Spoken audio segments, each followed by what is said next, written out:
और एक्ट का नाम है हमारा भारतीय साक्ष्य अधिनियम। और आज हम पढ़ाएंगे डैमेज और right and custom.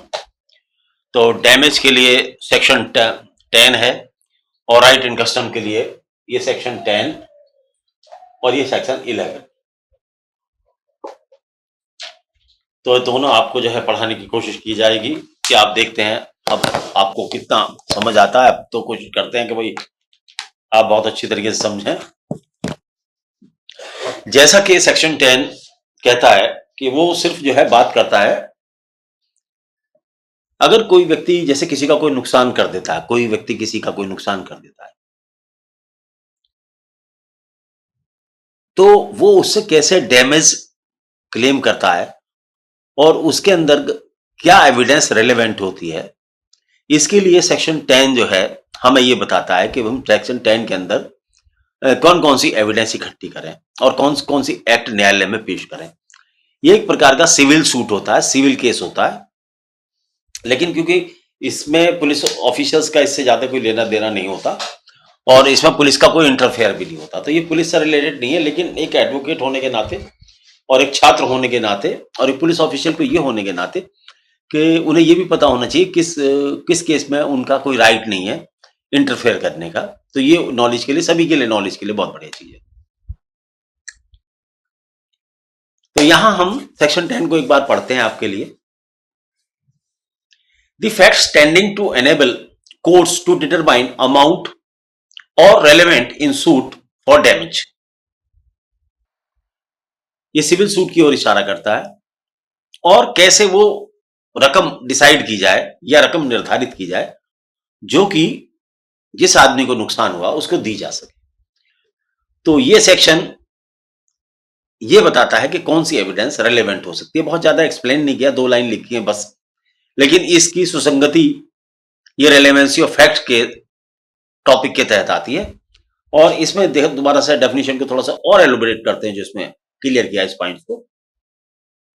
In suit in which damage और क्लेम्ड, ऐसे मुकदमे जिनके डैमेज क्लेम की गई है अर्थात मुकदमा डाला गया है। Any fact which will enable the courts to determine the amount of damage, ऐसे फैक्ट्स जो determine the amount of damage कि कितना कीमत का नुकसान हुआ है पार्टी को, which ought to be awarded, और जो कि विक्टिम को दिलवा दिए जाए, इज रेलेवेंट, यहां ये रेलेवेंट है। तो ऐसे बहुत सारे बात आते हैं जिनके अंदर डैमेज डिसाइड करनी होती है कोर्ट को कि उन्हें क्या लगता है कितना दिया जाए। तो ये एक बहुत बड़ा इशू है डैमेज सूट में। तो डैमेज सूट डालने के लिए ये डैमेज किस किस में हो सकती है, जैसे मान लो आपका एक्सीडेंट हो गया तो उसमें आपको नुकसान आता है, चोट लगती है, तो ऐसे मोटर एक्सीडेंट क्लेम में भी ऐसे मुकदमे भी हम कई बार डालते हैं। तो उसमें कोर्ट ये डिसाइड करती है कि भाई इसको कितनी चोट लगी है, कितना इसका खर्चा आया है, कितने दिन ये घर पे पड़ा रहा, ये सारी की सारी बातें करके, और क्या इसके पास बिल है और कितना इसके ऑपरेशन में लगा, कितना खर्चा इसका आया। तो ऐसे में जो नुकसान हुआ है उसकी नुकसान की भरपाई के लिए कोर्ट ऑर्डर करती है। तो ऐसे में जो चीजें ये डिसाइड करवा देती हूं कि भाई क्या नुकसान हुआ है, यहां रिलेवेंट है क्या नुकसान हुआ है, तो उन चीजों के बिल वगैरह पेश करके या उनसे क्या हानि जो है दूसरी पार्टी को हो रही है उस हानि को डिसाइड करके ये रकम निर्धारित की जाती है। उससे संबंधित एविडेंस इसमें ग्राह्य होती है। बहुत ज्यादा बड़ा लंबा टॉपिक नहीं है, इसका उद्देश्य यही है बताना। सबसे पहले तो इसमें ये क्वेश्चन डिसाइड किया जाता है, यदि किसी आदमी ने गलती की है तो जो इसमें सूट दाखिल करता है अर्थात प्लेंट दाखिल करता है या अपना वाद लाता है, मुकदमा लाता है या सूट दायर करता है। यहां सूट का मतलब ये कपड़े वाला सूट नहीं है जो कपड़े पहने जाता है, यहां मुकदमे से मतलब है जो मुकदमा डाला जाता है या दावा डाला जाता है।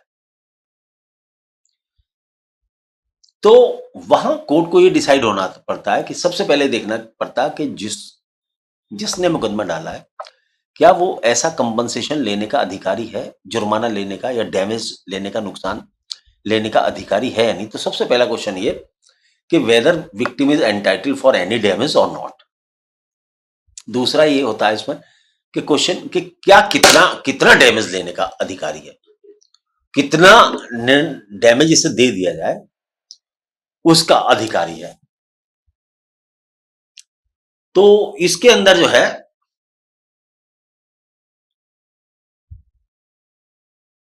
अब जैसे आपने देखा होगा, कभी नाम सुना होगा breach of contract.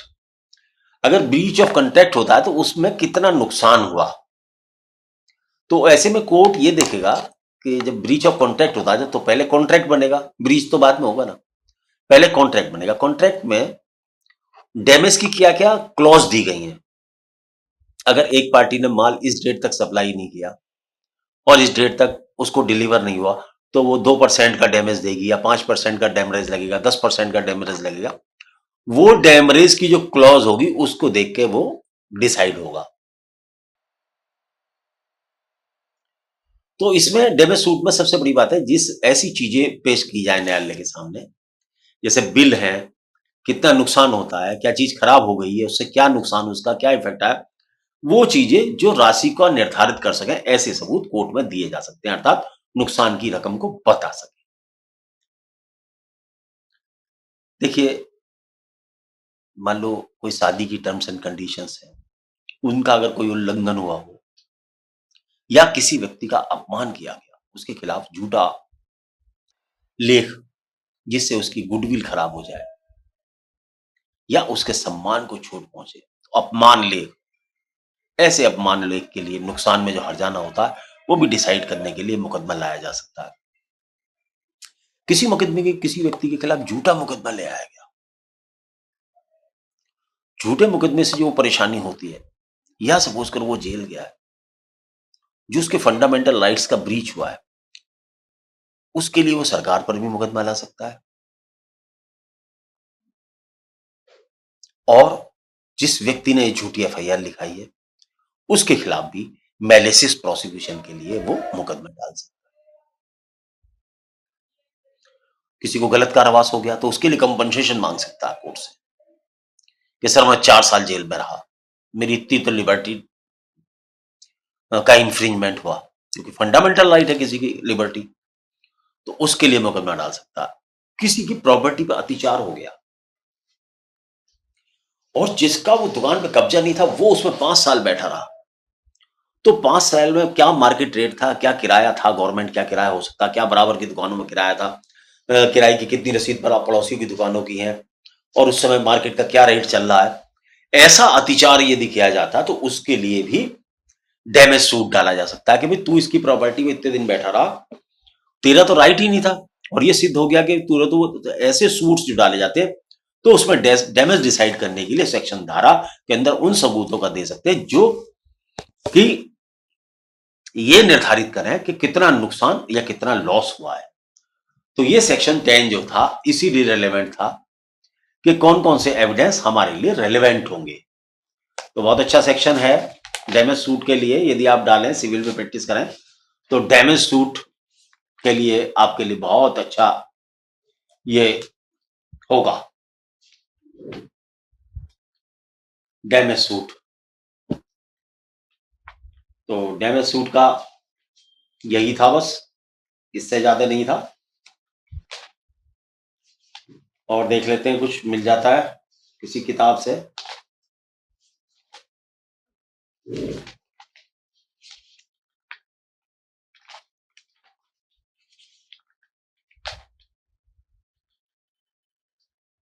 Damage suit में बस इतना ही समझे आप, इससे ज्यादा नहीं समझता मैं। सूट फॉर डैमेज का नुकसान का क्या कितना अधिकार है, इतना ही डैमेज सूट के लिए बतेरा है आपके लिए। अब सेक्शन 11 की बात करते हैं, जो किसी राइट्स या रूढ़ी की बात करता है, किसी राइट्स या रूढ़ी की बात करता है। पहले तो राइट्स बता दें हम आपको। राइट्स से मतलब किसी ऐसे अधिकार से है जो अधिकार आप कुछ सालों से इस्तेमाल करते चले आते हैं। तो अधिकार जो है कभी भी, जैसा किताबें कहती हैं ये अमूर्त होते हैं। क्या है? वैसे तो अब तो राइट ऑफ प्रॉपर्टी को भी इसमें, राइट ऑफ ओनरशिप को भी इसमें ले लिया गया है, लेकिन पहले ये विचारधारा थी कि ये जो है, इसमें राइट के अंदर भौतिक चीज़ें नहीं आती, बल्कि अभौतिक चीज़ें आती हैं। अर्थात ऐसे राइट्स जो अमूर्त हैं, मूर्त नहीं अमूर्त हैं। जैसे उदाहरण देता हूँ आपको, किसी नदी के घाट पर कोई आदमी नौका चलाता है, तो उसके नौका चलाने के किस-किस को राइट्स हैं, वहाँ कौन-कौन राइट्स चलाता है? तो ये कहते हैं नौका तरणी राइट्स, राइट टू फेरीज़, चलाने का अधिकार। किसी आदमी का मछली पकड़ने का अधिकार है, किस क्षेत्र पर अधिकार है, ये राइट ऑफ फेरीज़ आज की, ऐसे क्योंकि ये मुकदमे अधिकतर समुद्र के किनारे हुआ करते हैं या जहाँ नदियाँ होती हैं, यहाँ ये बड़े इम्पोर्टेंट होते हैं, राइट्स के मुकदमे। और जैसे कहना नहीं चाहिए, बुरा लगता है, जैसे कुछ लोग भीख माँगा करते हैं, जैसे पड़िया भीख माँगता है, तो ये कस्टम है हमारे यहाँ, इस पड़िये का एक राइट है। या आपने देखा होगा हरिद्वार पे जाएँ तो कुछ लोग अपनी क्रियाकर्म कराते हैं और वो क्रियाकर्म की प्रक्रिया उनकी पीढ़ी दर पीढ़ी चली जाती है और उनमें पार्टीज़ होती हैं।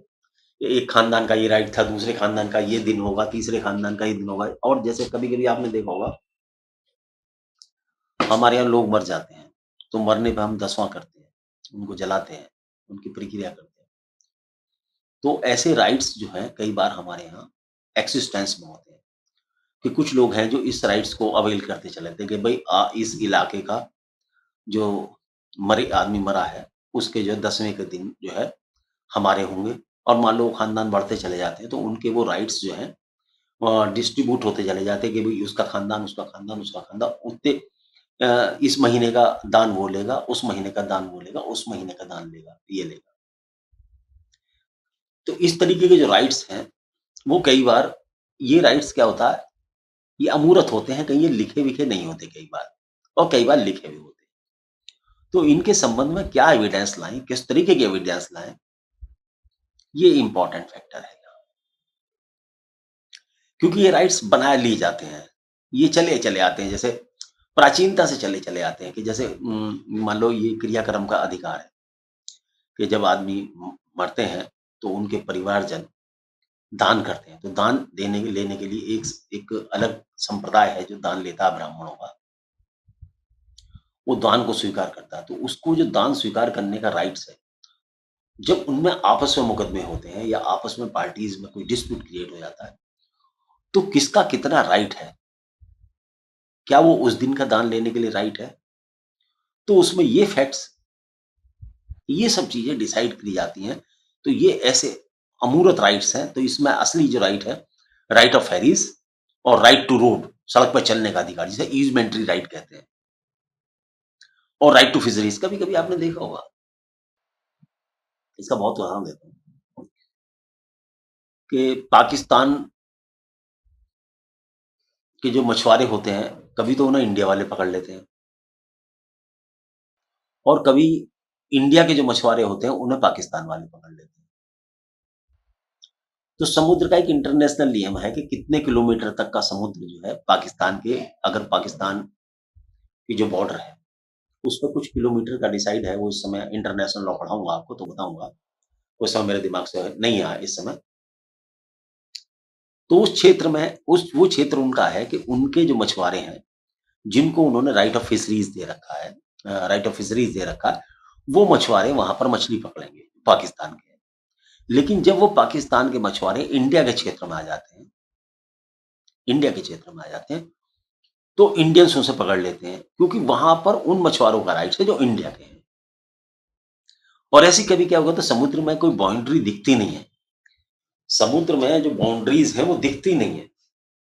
वो ऐसे डिसाइड की गई हैं कि जहाँ उसका समुद्र तट, अगर किसी मान लो कराची का जो समुद्र तट है, उस तट से 5 किलोमीटर या 10 किलोमीटर तक का जो क्षेत्र है, उसमें कोई भी जहाज अगर गुजरेगा, तो उसे पाकिस्तान से परमिशन लेनी पड़ेगी। या इंडिया से परमिशन लेनी पड़ेगी, या इंडिया के उस क्षेत्राधिकार से मिलेगा। लेकिन उसका बीच का क्षेत्राधिकार नहीं होता। लेकिन जब हम एक दूसरे के क्षेत्र में चले जाते हैं, लेकिन वहां कोई बांस बल्ली तो गड़ नहीं सकती। तो कभी-कभी ये जो फिशरी करने वाले होते हैं, ये गलती से एक कंट्री से दूसरी कंट्री चले जाते हैं। यहाँ मेरा सिर्फ मारूज़ा सिर्फ समझाने का ये नहीं है कि पाकिस्तान में जाके हम मुकदमा कर सकते हैं। ये तो इस तरीके के इन्फ्रिंजमेंट के हमारे पे आरोप लगाए जाते हैं, क्योंकि वो उनके राइट ऑफ फिशरीज़ वहाँ तक है और हमारे यहाँ तक है। यहाँ जो हम अधिकारों की बात कर रहे हैं, उन अधिकारों की जहाँ के हम एक दूसरे का इन्फ्रिंजमेंट हम करते हैं। मान लो कोई तालाब है, उसमें मछली पकड़ने का या इतना क्षेत्र उसे दे दिया है। तो ऐसे राइट्स के बारे में अमूर्त राइट की बात कर रहा है ये। अमूर्त राइट, क्योंकि ये दिखते नहीं है, लेकिन होते हैं। तो ऐसे राइट्स ईज़मेंटरी राइट है, किसी सड़क पे आपका चलने का राइट है। तो चलो ये धीरे-धीरे करके सारा बताता हूँ, ज़रा सेक्शन को पढ़ते हैं। सेक्शन को पढ़ते हैं, थोड़ा-सा आपकी समझ में भी आए, मेरी भी समझ में आए, क्या है?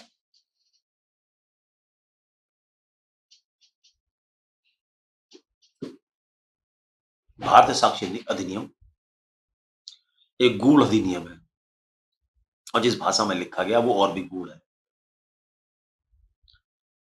हो सकता है आप इंटेलिजेंट स्टूडेंट हो, आपको भाषा जल्दी समझ में आती हो, मुझे भारी लगती है बस।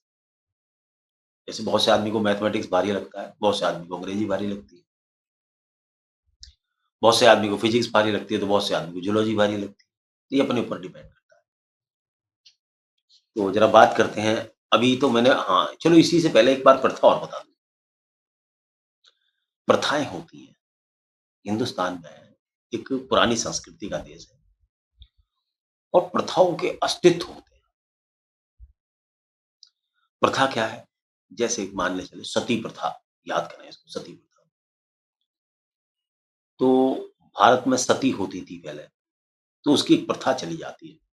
तो इन प्रथाओं को कैसे सिद्ध किया जाए? या और भी बहुत सारी प्रथाएं हैं, जो बहुत सारी प्रथाएं हो सकती हैं। तो उन प्रथाओं को कैसे सिद्ध किया जाए?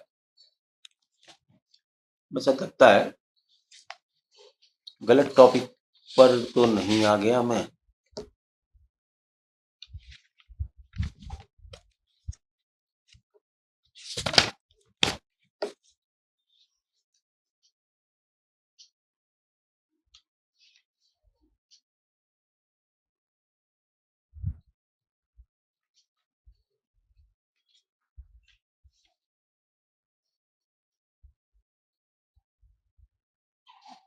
ठीक है।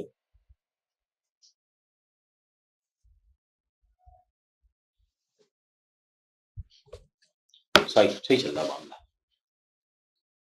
तो प्रथाएं होती हैं, वो बड़ी प्राचीन होती है। सती प्रथा, ये भी एक प्रथा थी। और भी बहुत सारी प्रथाएं होती हैं, जैसे बहुत सी जगह कभी औरतों के ऊपर चुन्नी डालने की प्रथा होती है। उस पे चुन्नी डाल देंगे तो विवाह माना जाएगा। बहुत सी जगह होती है, जैसे हमारे यहाँ एक प्रथा है, इसको प्रथा ही कहेंगे, कि जब तक किसी औरत को अग्नि के चारों तरफ फेरे ना दिए जाएँ, तो वो शादी कंप्लीट नहीं होती। अगर ऐसी प्रथाओं से संबंधित कभी प्रश्न उत्पन्न होते हैं, इन प्रथाओं के एक्सिस्टेंस को के लिए या नॉन एक्सिस्टेंस के लिए, या इनकी कितनी मान्यताएँ हैं, इसके लिए अगर कोई प्रश्न इकट्ठे होते हैं, मैं इन इसके अलावा भी और सारी बहुत सारी प्रथाएँ हो सकती हैं। और प्रथाएँ समय अनुकूल या स्थानानुकूल होती हैं। किसी प्रदेश में कोई-सी प्रथा होती है, किसी शहर में कोई प्रथा होती है, किसी बिरादरी में कोई-सी अलग प्रथा होती है। कभी देख रहे होंगे नाइजीरियंस में और प्रथाएँ होती हैं, या प्रथाएँ बहुत सारी हो सकती हैं।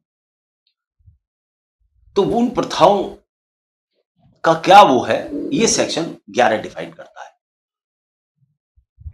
ये आगे बताऊँगा प्रथाएँ क्या हैं, राइट्स क्या है, राइट्स को बताने की कोशिश भी की है, प्रथाएँ क्या है, ये सब बताया जाएगा आपको।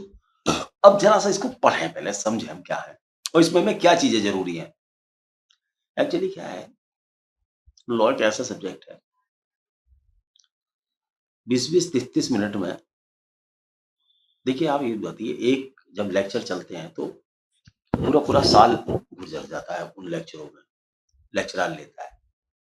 तो कम से कम वो 150 दिन पढ़ाता है, 150 से पौने 200 दिन। तब जाके उसकी वो किताब पूरी होती है। और मेरे लिए परेशानी क्या है कि मुझे 30 से 35 लेक्चर्स में किताब खत्म होनी है और आधा घंटे में ये कुछ समझ में नहीं आता और 10-20 मिनट तो ऐसे ही बोलने में और बातों में ही निकल जाते हैं, पता ही नहीं। तो चलें देखते हैं, आते हैं ज़रा। 11 सेक्शन 11 भारतीय साक्ष्य अधिनियम। फैक्ट्स रिलेवेंट व्हेन राइट और कस्टम इज इन क्वेश्चन। कौन से तथ्य महत्व रखते हैं जब मामला अधिकार व प्रथा का हो? तो दिल्ली बता रहा हूं आपको, आसान समझने वाली, इसकी भाषा की पढ़ोगे तो नहीं आने की आपसे समझ में। एक्ट की भाषा थोड़ी कठिन है।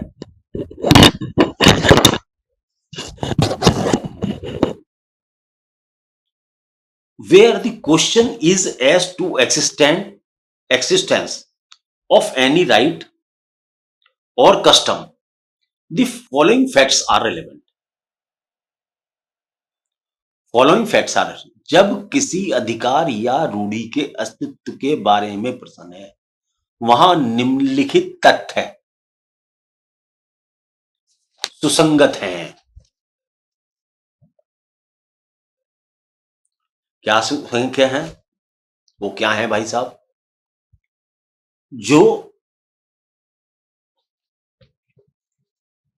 पहले पढ़ी दें, बाद में हम उस किताब को देखेंगे। Any transaction by which the right or custom in question was created, claimed, modified, recognized, asserted, or denied, or which was inconsistent with its existence. तो ये फैक्ट्स होना जरूरी है। ये एविडेंस होना, ऐसी एविडेंस लाई जा सकती है जो किसी राइट्स या कस्टम की अस्तित्व को स्वीकार करें या नकार करती है। Particular instance in which the right और कस्टम वाज क्लेम्ड। ऐसे मौके, ऐसे उदाहरण, ऐसे मौके जिनमें कि इन राइट्स और कस्टम को क्लेम्ड किया गया हो, किसी ने वाद किया हो, क्लेम्ड किया हो, रिकॉग्नाइज्ड या पहचान की हो, या इनका अस्तित्व स्वीकारा गया उनका, और एक्सरसाइज या यूज किए गए हो, इन विच इट्स एक्सरसाइज वाइज डिस्प्यूटेड, या जिसके विषय में किसी ने कोई आपत्ति की हो या इस पर कोई डिस्प्यूट हुआ हो। असर्टेड और डिपार्टेड, ऐसी सारी चीजों को यहां महत्व दिया जाता है। अब जरा बात करते हैं किसी किताब से। देखिए, यहां किताब से उद्देश्य हमारा कोई धन कमाना नहीं है। किताब मेरे पास कोई सी भी हो सकती है, मैं कोई सी भी किताब से पढ़ के नॉलेज गेन कर सकता हूं, क्योंकि ये सब बातें या तो हम सुप्रीम कोर्ट, हाई कोर्ट की जो गाइडेशंस हैं उनमें से किताबों में से पढ़ते हैं और उन्हीं में से आपको बताते हैं, या जो हमारा व्यक्तिगत अनुभव है उसे एक्सप्लेन करने की कोशिश करते हैं। तो किताब हमारी कोई सी भी हो सकती है। किताब कौन सी पढ़ा रहे हैं हम, कौन सी कर रहे हैं, किस में देख रहे हैं, ये कुछ। देखिए, यहां एक तो अधिकार शब्द से हमारा मतलब, तो जरा मैं यहां बता दूं, जैसा कि मैंने पहले अधिकार के बारे में बताया आपको, मुझे लगता नहीं कि ये चैप्टर इतनी जल्दी खत्म हो जाएगा, क्योंकि इसमें भी आपको काफी बताना पड़ेगा।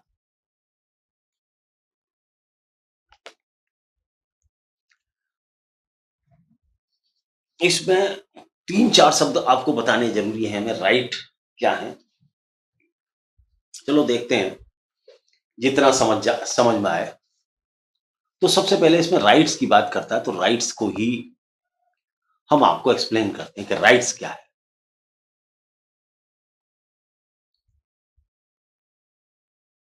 ये राइट्स और कस्टम की बात करता है, तो राइट्स की बात करते हैं।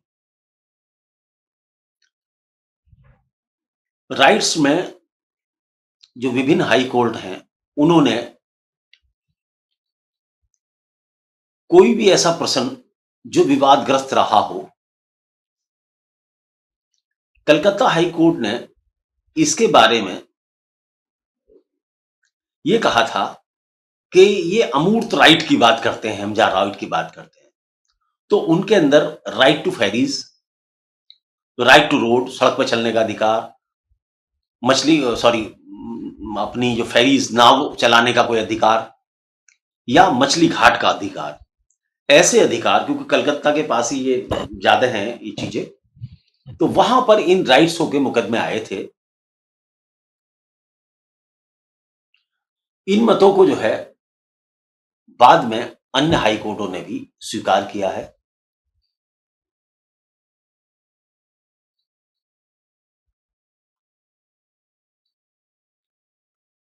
पहले वहां तो उन्होंने केवल इसी जो अमूर्त राइट्स को ही माना था कलकत्ता हाई कोर्ट ने, तो लेकिन बाद में वैसे राइट्स जो राइट ऑफ ओनरशिप वगैरह जो है, कॉर्पोरल राइट्स जो हैं, एक तो राइट्स होता है अमूर्त और एक मूर्त, तो मूर्त राइट और अमूर्त राइट, इन दोनों राइट्स की वो बात करते हैं कि वो राइट्स, तो इसमें दोनों शामिल कर लिए उन्होंने। तो बाद में ये फिर बाद में जैसे फिर और कोर्टों ने भी डिसाइड किया, फिर सुखाधिकार राइट ऑफ ईजमेंट वगैरह जो है, तो ये सार्वजनिक या व्यक्तिगत कोई राइट जो है किसी सड़क पर चलने का, वो सार्वजनिक है या व्यक्तिगत है, तो इस तरीके के मूर्त और अमूर्त हो सकते हैं राइट, तो इन राइटों को उन्होंने डिफाइन किया है। अब इसी में जैसे हमने पढ़ेंगे, तो इसी में वर्ड आया है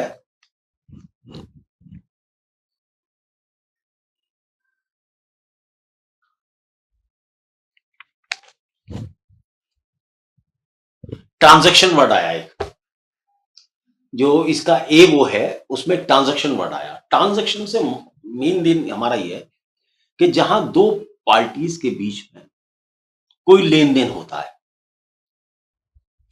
उसको हम समव्यवहार कहते हैं, उसको हम समव्यवहार कहते हैं।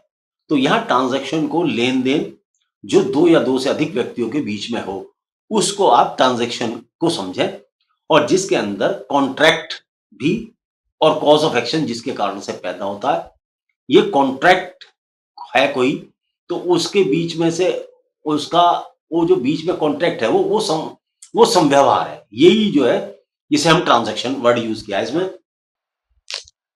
इसके सेक्शंस के मैं वर्ड यूज कर, देखो राइट वर्ड क्या है, और 11 का जो सबसेक्शन ए है उसमें ट्रांजैक्शन वर्ड यूज किया है। तो ट्रांजैक्शन से मतलब कोई व्यापार, कोई व्यवहार, कोई संबंध, कोई लेन देन, उससे मतलब यहां हमने समव्यवहार से लिया है। अब हम बात करते हैं रूढ़ी की।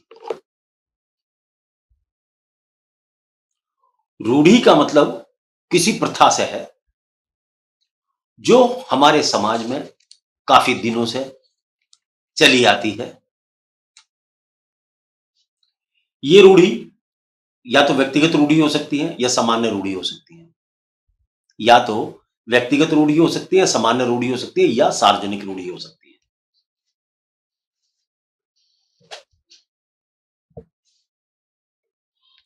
इन्हें कभी प्रथा भी कहा जाता है, कहीं कहीं प्रथा कहा जाता है, कहीं कहीं रूढ़ी होता है। लेकिन जो प्रथा होती है वो प्राचीन होती है, उसमें प्राचीनता का गुण होता है। और रूढ़ी के जो प्रकार हमारे यहां बताए गए हैं वो व्यक्तिगत रूढ़ी, सामान्य रूढ़ी।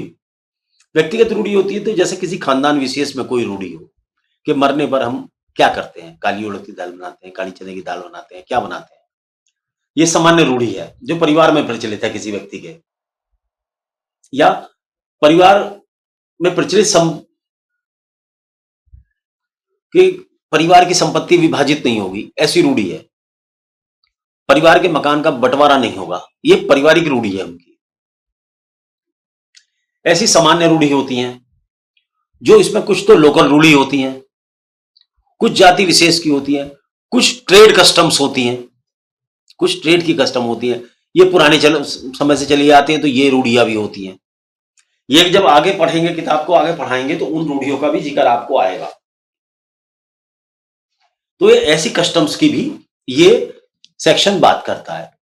अब इसमें क्या है, मान्यता, जैसे मान्य रूढ़ी की क्या विशेषताएं हैं, मान्य रूढ़ी की क्या विशेषताएं, मान्य रूढ़ी के बारे में स्पेसिफिक नहीं पूरा हो पाएगा, थोड़ा सा और टाइम लेना पड़ेगा, क्योंकि 30 मिनट हो गए, बहुत लंबा हो जाएगा लेक्चर। अगले लेक्चर में आपको इसे टच करते हैं, दोबारा से क्लियर करते हैं इसको, थोड़ा टाइम लेगा, नहीं पूरा हो पाएगा। ओके, नमस्कार।